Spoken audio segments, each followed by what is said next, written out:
Everyone, आप सभी का पुनः इस ऑनलाइन प्लेटफॉर्म पर स्वागत है। आज हम वापस एक नई class kinetic theory and thermodynamics का 20वां नंबर का एपिसोड लेकर आए, जो एमडीएस यूनिवर्सिटी के अंदर second year BSc second year and BSc BEd second year के अंदर चलता है। ठीक है, क्योंकि वैसे ही बीएससी बीएड जो इंटीग्रेटेड कोर्स होता है वो वैसे डूंगर कॉलेज करा रहा है आपका, तो वो तो सबके पूरे ऑल ओवर राजस्थान के अंदर सेम ही चलता है काइनेटिक थ्योरी एंड थर्मोडायनेमिक्स का पार्ट। और आज अपन जो इसकी पहले वाले 19 एपिसोड में अपन पढ़ रहे थे माध्य मुक्त पथ, मीन फ्री पाथ, जो अपन करे थे ये वाला टॉपिक मीन फ्री पथ।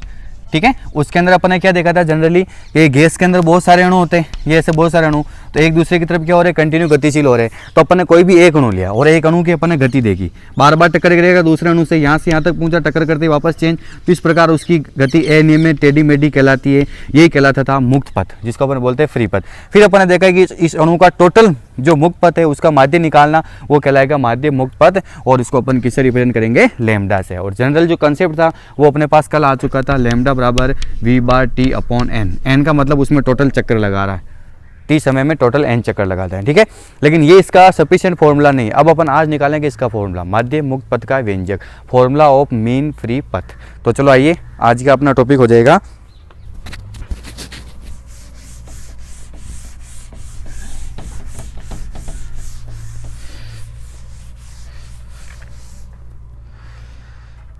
माध्य मुक्त पथ का व्यंजक। पॉइंट टू पॉइंट चलेंगे अपन। माध्य मुक्त पथ का व्यंजक यानी फॉर्मूला है ना, फॉर्मूला ऑफ मीन फ्री पथ। Okay, formula of mean free पथ, माध्य मुक्त पथ का व्यंजक। चलो आइए समझते हैं इसको, कि अपने को पता है कि माना किसी गैस के एकांक आयतन में, आयतन अपन क्या लेकर चल रहे हैं, वॉल्यूम 1 लेकर चल रहे। माना किसी गैस के एकांक आयतन में अणुओं की संख्या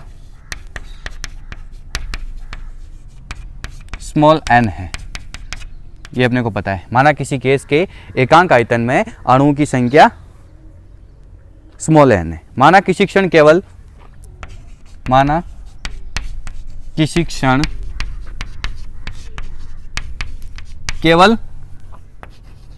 एक अणु, यहां पर अपन एक अणु लेके चल रहे हैं। फॉर्मूला अपन पहले ही बताया था, एक अणु के लिए निकालेंगे। अणु सारे गतिशील होते हैं, पर अब अपन यहाँ पर एक अणु लेकर चल रहे हैं कि माना किसी क्षण केवल एक अणु को छोड़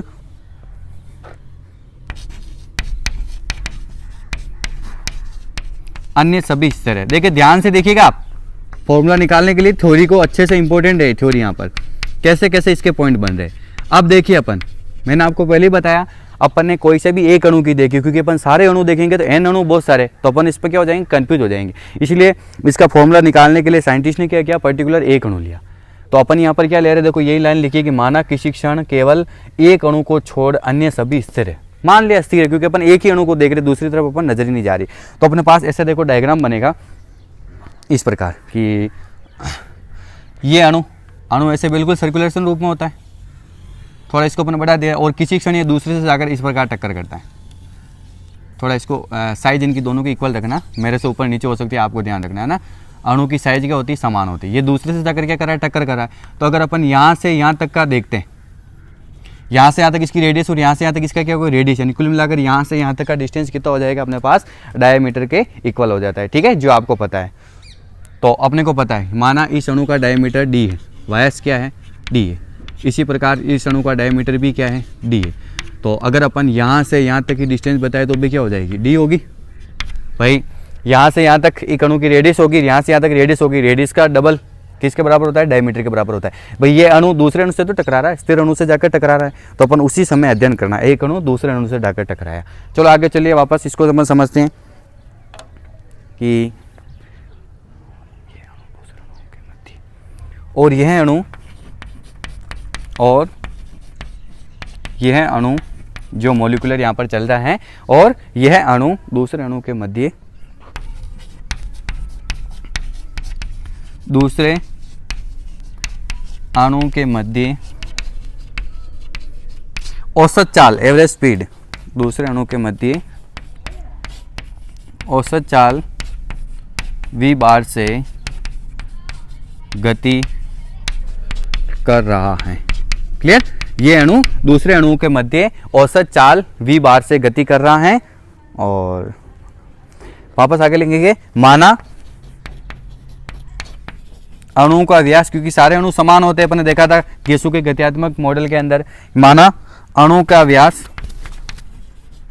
जो डायमीटर है वो है स्मॉल डी। माना अणु का डायमीटर क्या है अपने पास, स्मॉल डी है।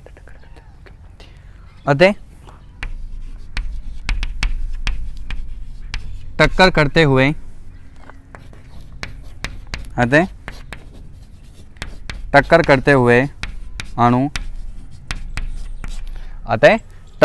हुए अणु के मध्य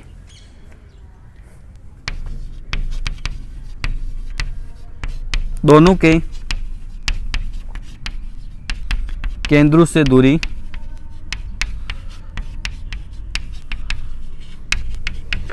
स्मॉल डी होगी। देखिए डायग्राम के अंदर डी व्यास का एक अणु है, ये भी डी व्यास के अणु, क्योंकि अणु की साइज क्या होती है, सेम होती है। जब दो अणु एक दूसरे की टक्कर करें तो दोनों के केंद्रों की दूरी इसके लगाकर यहाँ तक स्मॉल डी होगी, नहीं होगी? आप जैसे मैथ्स के बच्चे हो, आपको हर एक चीज़ पता है, तो इन दोनों के मध्य होगी स्मॉल डी। जो जो अपने डायग्राम में बताया वो अपन यहाँ पर एक्सप्लेन करें। फिर आप आगे चलिए, कोई भी टक्कर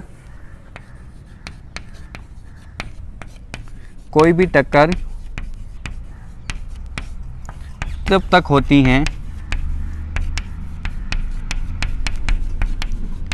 कोई भी टक्कर तब तक होती है, मतलब जब तक होगी यहां पर टक्कर, जब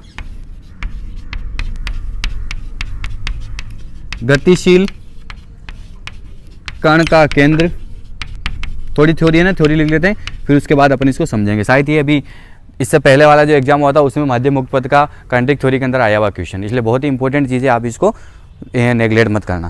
तो कोई भी टक्कर तब तक होती है जब गतिशील कण का केंद्र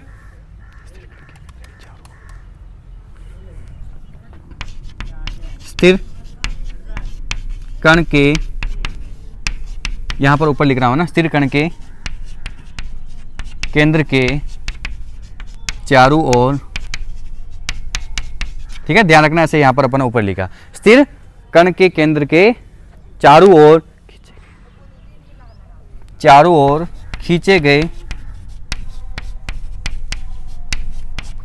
स्थिर कण के केंद्र के चारों ओर खींचे गए स्मॉल डी त्रिज्या के प्रभाव क्षेत्र में आता है, स्मॉल डी त्रिज्या के प्रभाव क्षेत्र में आता है।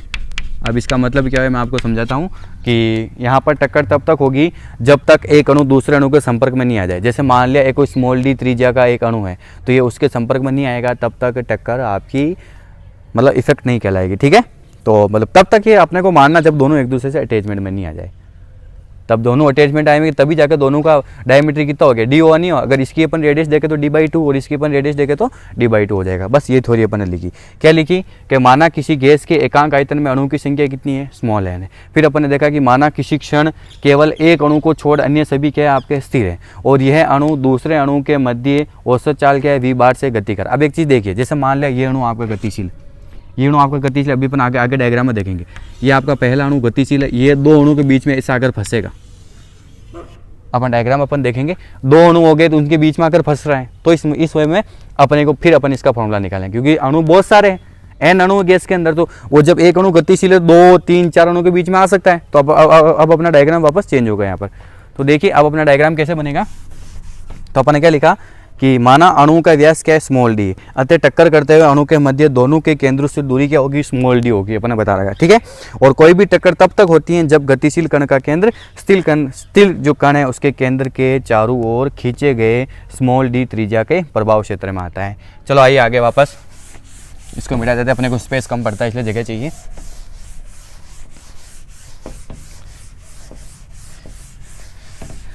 अब क्या हो जाएगा अपने पास अगली स्टेप में,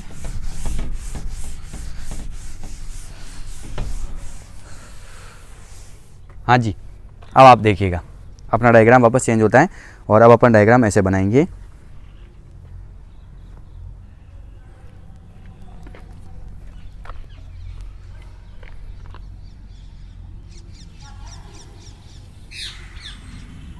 ये अणु हो गया, थोड़ा बड़ा बन गया। अणु को अपने को बड़ा नहीं बनाना है ना। ये आपका अणु हो गया एक, ये टक्कर वाला अणु है जो बीच में आकर फंस गया, 2, और ये आपका तीसरा अणु है। ठीक है, ये 3 अणु हो गए। इसके ये सेंटर केंद्र हो गए यहाँ पर, एक इसका ये केंद्र हो गया और इसका ये केंद्र हो गया। ठीक है, अब अपन इसमें ध्यान से देखते हैं तो यहाँ पर अपन एक नया बेलन का निर्माण करते हैं जो इन दोनों केंद्रों से मिलता है। एक बेलन बनेगा यहाँ पर। ठीक है, ये अपन ने एक बेलन का निर्माण कर लिया। ठीक, और इसको अपन आगे की ओर बढ़ाया। देखिए अपन डायग्राम को थोड़ा अपन ने चेंज कर दिया और ये अपने पास एक बेलन बन गया। ठीक है, बेलन होता नहीं होता सिलेंडर बन गया अपने पास। पहले मैं कुछ इसमें वैल्यू जो होती है वो मैं यहाँ पर लगा देता हूँ, फिर उसके बाद अपन इसको समझेंगे। यहाँ से यहाँ तक की, इसके सेंटर तक की जो दूरी है,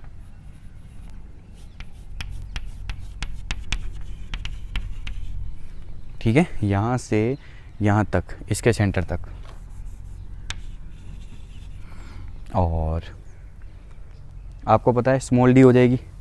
यहाँ से यहाँ तक कितनी हो रही, स्मॉल डी अपने को पता है क्योंकि अपने डायमीटर ले रखा है। ठीक है, स्मॉल डी। और एक चीज़ क्या हो जाएगी अपने पास, पहले मैं लिख लेता हूँ ना ताकि आपको समझाने में क्या दिक्कत नहीं आएगी। वी बार टी, ठीक है, वी बार टी, और स्मॉल डी हो गया अपने पास। ये यहाँ से यहाँ तक भी क्या हो गया अपने पास, स्मॉल डी। क्लियर है, यहाँ से यहाँ तक भी अपने पास स्मॉल डी और यहाँ से यहाँ तक भी अपने पास क्या हो गया, स्मॉल डी हो गया। और ये अणु इसके प्रभाव क्षेत्र में ऐसे आ जाएगा। अब देखिए आप ध्यान से एक्सप्लेन करता हूँ मैं आपको कि ये अणु आपका गतिशील था और ये तब तक गति करेगा तब तक दो जो अणु हैं उनके बीच में आकर ना फंस जाए, मतलब उसका स्मॉल डी से कुछ रिलेटेड ना हो जाए। तो इस अणु को देखा अपने, 2 अणु के बीच में आकर फंस गया। ठीक है, फिर अपने को पता है कि यहाँ से यहाँ तक की दूरी स्मॉल डी होती है, इसी प्रकार यहाँ से यहाँ तक की दूरी भी क्या होती है, स्मॉल डी। तो जो 2 स्थिर अणु हैं यहाँ से अपन एक बेलन का निर्माण कर लिया। एक बेलन ये हो गया जिसकी ये अक्ष से ये हो गई, इसी प्रकार ये पूरा बेलन बन गया। मतलब बेलन का मतलब आपके अणु को यहाँ से वहाँ तक जाना है, एक पात्र जो आपके बेलनाकार आकार के। तो आपको पता इस कंडीशन में तय की गई दूरी बराबर क्या होता है, डिस्टेंस, चाल इंटू समय होता है। तो वो चाल, एक अणु औसत चाल क्या थी अपने पास, average speed v bar into समय क्या था, टी टाइम है। तो यहाँ से यहाँ तक की डिस्टेंस क्या होगी, वी बार टी होगी। ये अपने पास हो गया। ठीक है, अब आइए अपन इसका फॉर्मूला निकालते हैं आगे। गतिशील अणु के 2 डायग्राम बनाएंगे ना, ये आपको सेकंड वाला ये बनाना है। गतिशील अणु के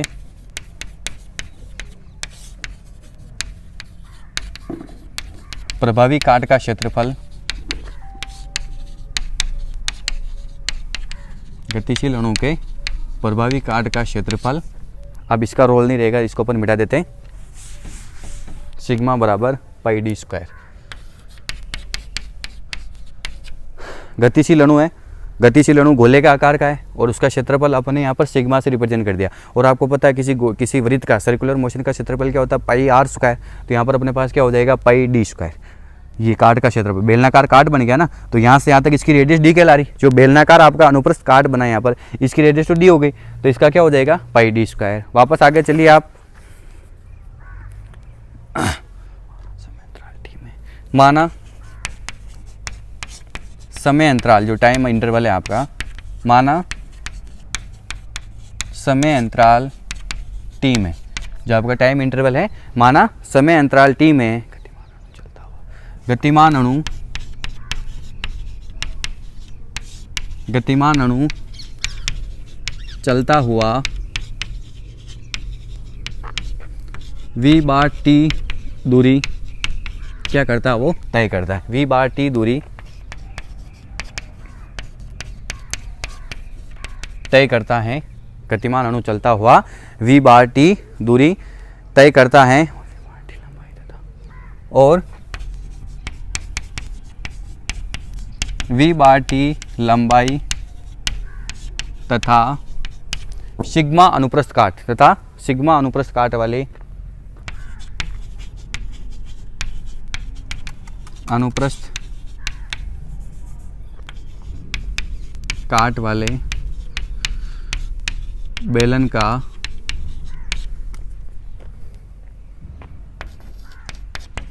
निर्माण करते हैं। एक बेलन का निर्माण कर दिया अपन, है ना। तो बेलन की लंबाई तो कितनी होगी अपने पास, यहाँ से यहाँ तक v बार टी, और सिग्मा अनुप्रस्थ काट का क्षेत्रफल, उसके अनुप्रस्थ काट का क्षेत्रफल अपन ने क्या ले लिया, सिग्मा, और सिग्मा का मतलब भी क्या हो गया, pi D square. Is it clear.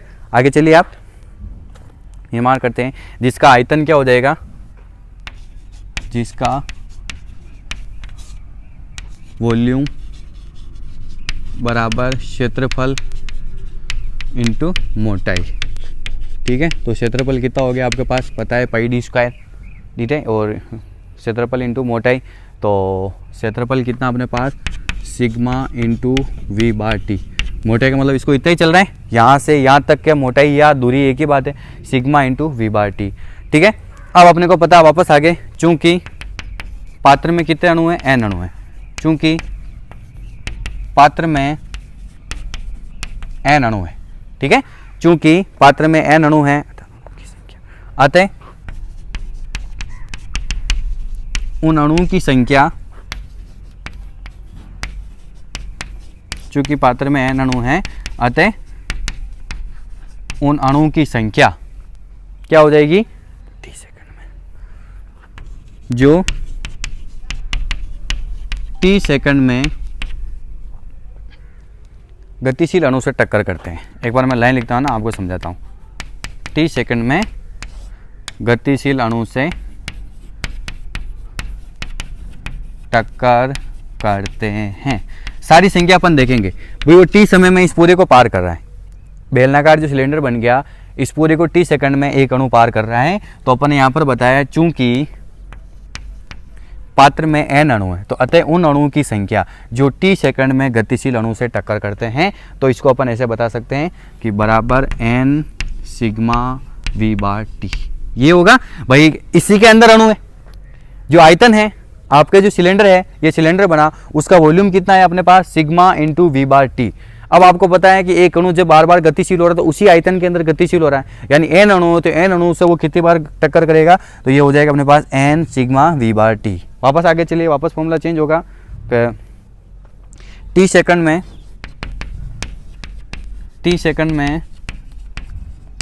टक्करों की संख्या,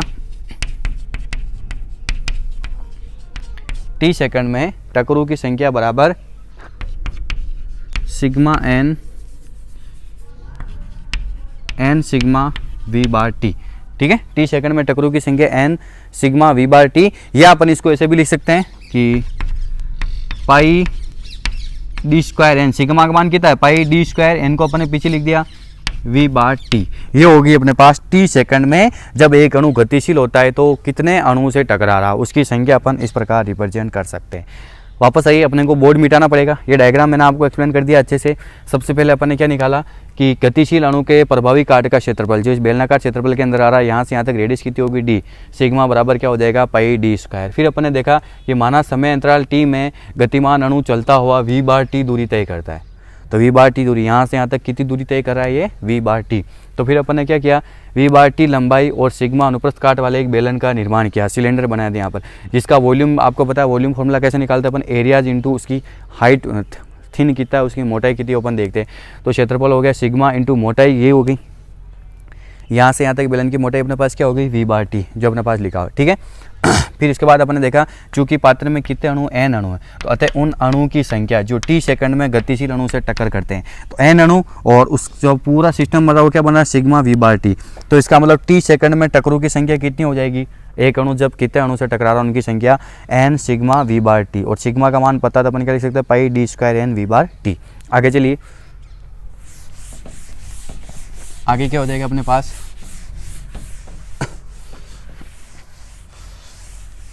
ये लाइन काम आएगी अपने पास, है ना। तो अब अपन लिखेंगे कि अतः माध्य मुक्त पथ, अतः मीन फ्री पथ लैम्डा बराबर, माध्य मुक्त पथ लैम्डा का फॉर्मूला लगेगा यहाँ पर कि t सेकंड में तय की गई दूरी, t सेकंड में तय की गई दूरी अपॉन t सेकंड में टकरों की संख्या,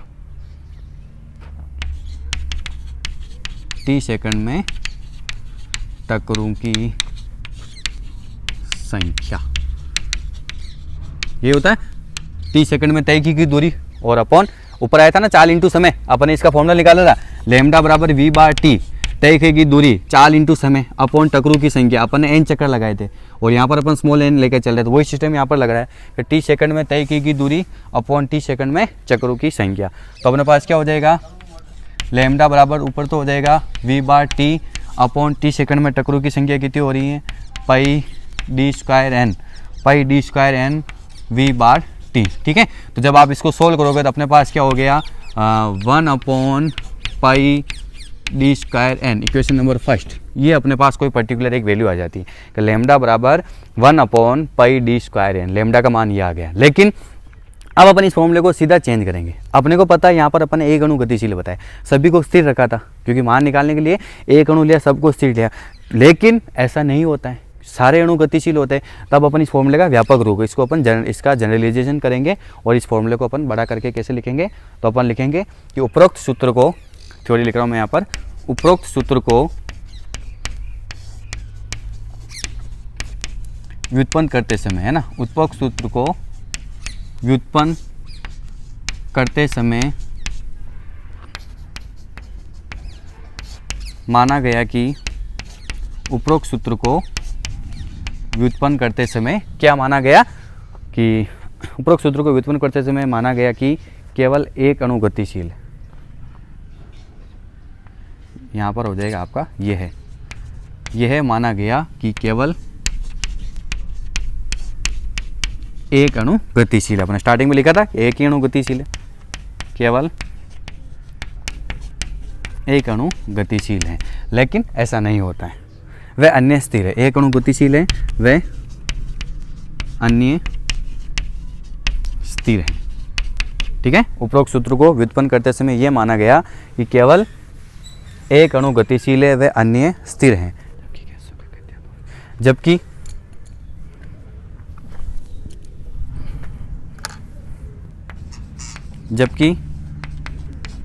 गैसों के गत्यात्मक प्रतिबंध के अनुसार गैसों के, अब वैसे डायग्राम की जरूरत नहीं, इसको अपन मिटा देते हैं। डायग्राम हो गया अपना सिस्टम पूरा कंप्लीट। गैसों के गत्यात्मक प्रतिबंध के अनुसार गैसों के गत्यात्मक मॉडल जो बन रहा है, गत्यात्मक प्रतिबंध के अनुसार सभी अणु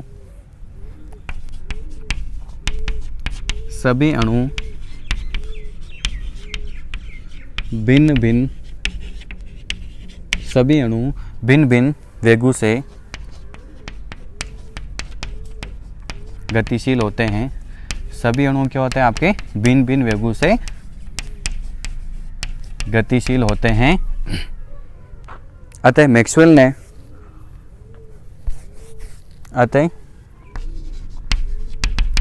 जो साइंटिस्ट हुआ था उसने, मैक्सवेल ने संशोधित करते हुए, मैक्सवेल ने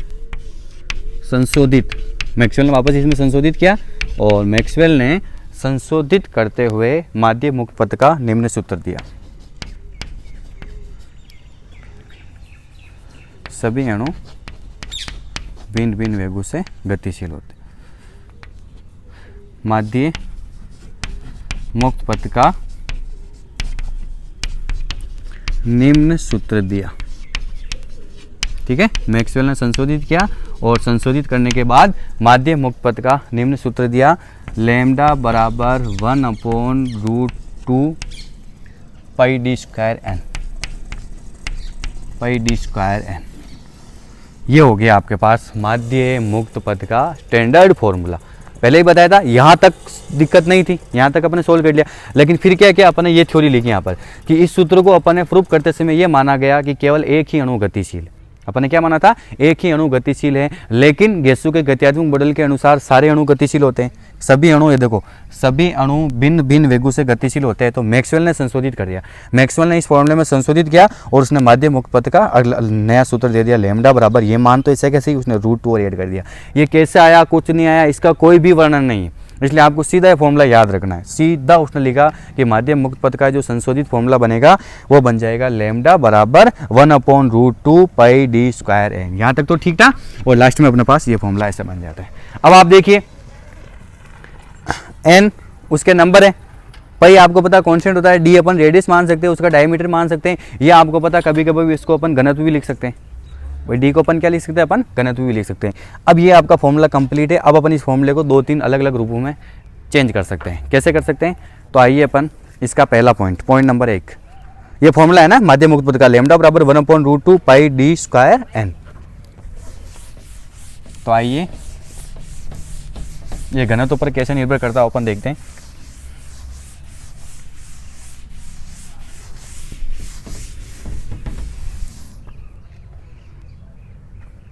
जो फॉर्मूला है वो डेंसिटी पर कैसे डिपेंड करेगा, तो अपन क्या करेंगे,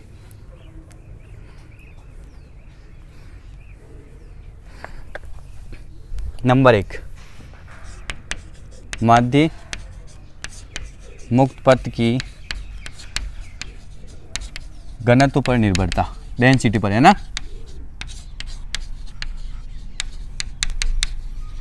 पर निर्भरता। ठीक है, आइए ये आपका फॉर्मूला जो मीन फ्री पाथ आया वो डेंसिटी पर कैसे डिपेंड करता है, dependent on density on mean free पथ, माध्य मुक्त पथ की घनत्व पर कैसे निर्भर करेगा। अपन देखते हैं कि यदि एक अणु का द्रव्यमान, यदि एक अणु का द्रव्यमान m हो तो n अणु अपने पास, यहाँ पर कितने अणु, n अणु, तो n अणु का द्रव्यमान कितना हो जाएगा, क्या लिख सकते हैं अपन, mn, ये लिख सकते हैं, n अणु का द्रव्यमान क्या हो जाएगा अपने पास, mn। अब अपन इसको वापस चेंज कर सकते हैं कि गैस के, अपन स्टार्टिंग में माना एकांक आयतन, गैस के एकांक आयतन, अगर आयतन आपका एकांक है तो आपको पता घनत्व किसके बराबर हो जाता है, गैस के एकांक आयतन का द्रव्यमान, जिसी को अपन क्या बोलते हैं, घनत्व। अपन क्या बोलेंगे, इसी को घनत्व बोलेंगे, नहीं बोलेंगे, मतलब आपको पता है कि मास बराबर क्या होता है, वॉल्यूम, मास बराबर वॉल्यूम इनटू डेंसिटी। ठीक है, मतलब द्रव्यमान बराबर आयतन इनटू घनत्व। यहां से अगर आप डेंसिटी निकालो तो डेंसिटी बराबर क्या हो जाएगा, मास अपॉन वॉल्यूम। डेंसिटी बराबर क्या हो गया अपने पास, मास अपॉन वॉल्यूम। अगर यहाँ पर आयतन को 1 मान रहे, यूनिट वेक्टर आयतन है, तो इसका मतलब मास किसके इक्वल हो जाता है, डेंसिटी के इक्वल हुआ है ना। तो अपन यहाँ पर यही चीज देख रहे हैं कि गैस के एकांक आयतन का द्रव्यमान घनत्व रो बराबर mn, इसका मतलब mn किसके बराबर हो जाएगा, आपके रो के बराबर।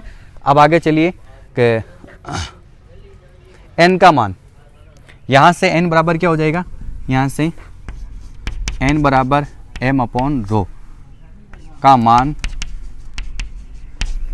माध्य मुक्त पथ में रखने पर, माध्य मुक्त पथ में रखने पर, ठीक है, n का मान अपन उसमें रखेंगे तो अपना फॉर्मूला कैसे चेंज हो जाएगा वापस यहाँ पर कि लैम्डा बराबर 1/√2 पाई d², ऐसा कैसे ही है, और n की जगह अपन क्या लिख सकते हैं, m अपॉन रो, n की जगह अपन क्या लिख सकते हैं, रो अपॉन m, उल्टा लिख दिया मैंने, रो अपॉन m।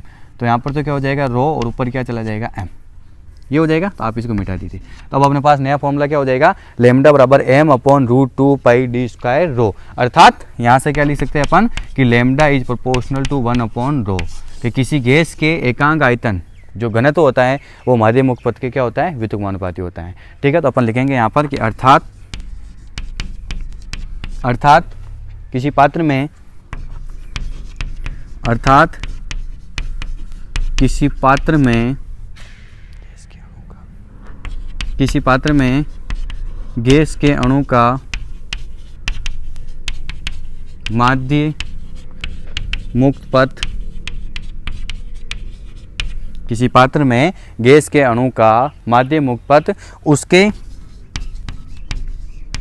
डेंसिटी के इन्वर्सली प्रोपोर्शनल होता है, उसके घनत्व के व्युत्क्रमानुपाती होता है। ठीक है, क्या किसी पात्र के अंदर गैस का जो मॉलिक्यूलर है उसका मीन फ्री पथ जो होता है वो उसके डेंसिटी के इन्वर्सली प्रोपोर्शनल होता है। Lambda is proportional to 1/ρ।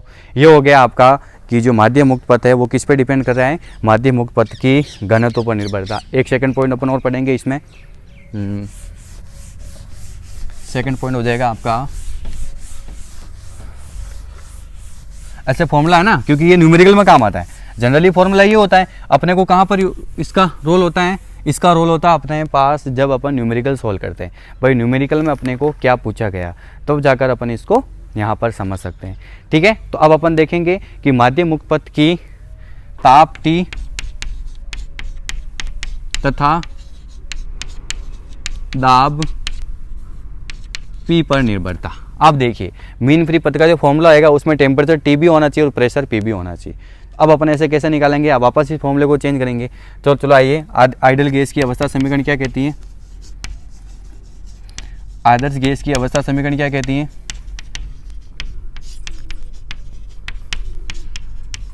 PV equal to nRT। Clear, ideal gas equation क्या होती है आपको बताएं, PV इक्वल टू nRT एकांक आयतन के लिए, ये भी लिखेंगे अपन। आदर्श गैस की अवस्था समीकरण एकांक आयतन के लिए अपन आयतन एकांक लेकर चल रहे हैं। एकांक आयतन के लिए PV इक्वल टू nRT। ठीक है, ये होती है। यहाँ से अपन इस फॉर्मूले को वापस चेंज कर सकते हैं कि PV equal to nKT। R की जगह अपन इसको K भी लिख सकते हैं, चूँकि V आपका 1, अभी अपन ने देखा था एकांक आयतन लेकर चल रहे, V आपका 1 है, तो यहाँ से P आपका कितना आ जाएगा, P बराबर nKT, या n चाहिए अपने को तो n बराबर क्या हो जाएगा, KT/P। n बराबर क्या होता है, KT/P। वही अपने को लैम्डा का रखना है, चूँकि माध्य मुक्त पथ लैम्डा बराबर 1/√2 पाई d² n। जनरली यही फॉर्मूला होता है। अब अपन इसमें क्या करेंगे, n का मान रखने पर, ठीक है, n का मान पुट कीजिए। चलो आइए, तो अपने पास फॉर्मूला क्या हो जाएगा, लैम्डा बराबर n की जगह हो जाएगा अपने पास p ऊपर चला गया √2 पाई d² KT। उल्टा लिख दिया अपन, फॉर्मूला अपन है उल्टा लिख दिया। n जो होगा ना यहाँ पर, n बराबर क्या हो जाएगा अपने पास P/KT। ठीक है, तो अपन जब फॉर्मूला लिखेंगे यहाँ पर तो 1/√2 पाई d², n की जगह नीचे तो आ जाएगा P और ऊपर क्या चला जाएगा आपके पास KT। अब देखिए प्रेशर P और टेम्परेचर T के रूप में आपका फॉर्मूला क्या हो गया, लैम्डा बराबर KT/√2 पाई d²P। ठीक है, ऐसे फॉर्मूला चेंज हो गया। तो अपन यहाँ से बता सकते हैं कि अर्थात जो माध्य मुक्त पथ है लैम्डा वो टेम्परेचर T के तो क्या होता है, प्रोपोर्शनल होता है। लैम्डा T के तो समानुपाती होता है, लेकिन प्रेशर के क्या होता है, प्रेशर के होता है इज प्रोपोर्शनल टू 1/P। यही चीज़ देखो, ठीक है, ये अपने पास निकल गया कि मेन फ्री पथ टेम्परेचर T के तो प्रोपोर्शनल होता है, लेकिन प्रेशर P के क्या होता है, इन्वर्सली प्रोपोर्शनल होता है। तो अर्थात माध्य मुक्त पथ, अपन नीचे लाइन लिखेंगे, अर्थात माध्य मुक्त पथ गैस के परम ताप, है ना। ऐसे देखो आपको ये जो आप जब भी आप है ना ये एग्जाम दे दो, कंपटीशन एग्जाम, उसमें ऐसे बहुत पूछ सकते हैं आपको कि माध्य मुक्त पथ और गैस के परम ताप T में क्या संबंध है, या माध्य मुक्त पथ गैस के दाब में क्या संबंध है। तो अपन इस फॉर्मूले को ऐसे चेंज कर अपन बता सकते हैं, ठीक है ना। तो अर्थात माध्य मुक्त पथ गैस के परम ताप T के समानुपाती, ठीक है, तो क्या हो रहा है, समानुपाती हो रहा है। ठीक है, माध्य मुक्त पथ गैस के परम ताप T के समानुपाती तथा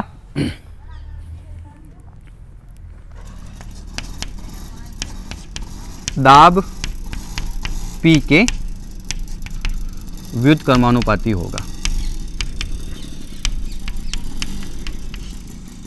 ठीक है, ये आपका टॉपिक कंप्लीट। मीन फ्री पथ से रिलेटेड फॉर्मूला निकाल लिया अपन ने, पूरा अच्छे से समझा दिया है। तो आप हर पॉइंट टू पॉइंट अच्छे से नोट्स बनाइए, तो आपको इसको समझने में इतना ज़्यादा टाइम नहीं लगेगा, ठीक है ना। तो अपन आज क्या पढ़ा, आज अपन ने पढ़ा मीन फ्री पथ क्या होता है, उसकी डेफिनेशन अपन ने कल पढ़ी ली थी। आज इसका फॉर्मूला अपन ने विस्तार रूप से निकाला, और विस्तार रूप से अपने पास फॉर्मूला क्या आया, लेमडा बराबर, फॉर्मूला क्या आया था अपने पास, लेमडा बराबर 1/√2 पाई d स्क्वायर n, ये अपने पास फॉर्मूला आ चुका था, ठीक है। फिर अपन ने इसको देखा कि इस फॉर्मूले को मैक्सवेल ने संशोधित करके दिया था।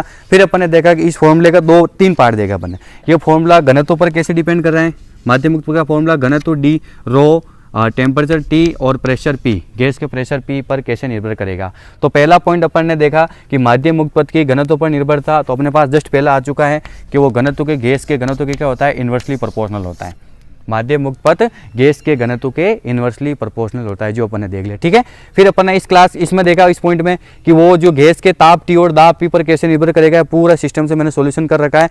और अपने पास इस फॉर्मूले से यहाँ से आया कि माध्यम मुक्त पथ है वो गैस के ताप T के तो प्रोपोर्शनल होता है, लेकिन गैस का जो प्रेशर होता है, दाब, उसके क्या होता है, इन्वर्सली प्रोपोर्शनल होता है, ठीक है। तो आज के लिए बस इतना ही पढ़ेंगे, और उम्मीद करूंगा आपको हर एक पॉइंट अच्छे से समझ में आया हो। तो क्वेश्चन लिख लेते हैं आज का अपन।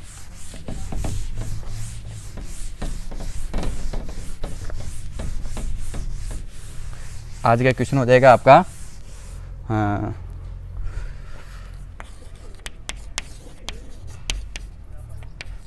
माध्य मुक्त पथ को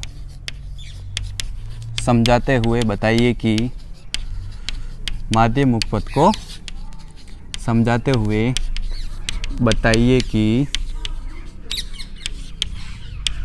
लेमडा बराबर 1/√2 पाई d स्क्वायर n होता है, ठीक है। ये अपने को प्रूव करना है।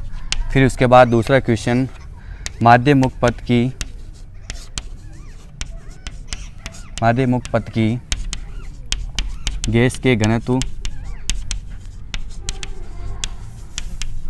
रो, ताप T तथा दाब P के पदों के रूप में व्यक्त करो, या निर्भरता समझाइए, एक ही बात है ना। पदों के रूप में व्यक्त करो या इसकी निर्भरता समझाइए, एक ही बात है, ठीक है। इस सेकंड वाले क्वेश्चन को चाहे आप ऐसे देख लो कि जो मीन फ्री पथ है उसके गैस के डेंसिटी रो, टेम्परेचर T और प्रेशर P के रूप में इसमें कैसा रिलेशन निकलेगा, तो ये अपने को बताना है। तो अपना कीमती समय देने के लिए आपको बहुत बहुत धन्यवाद।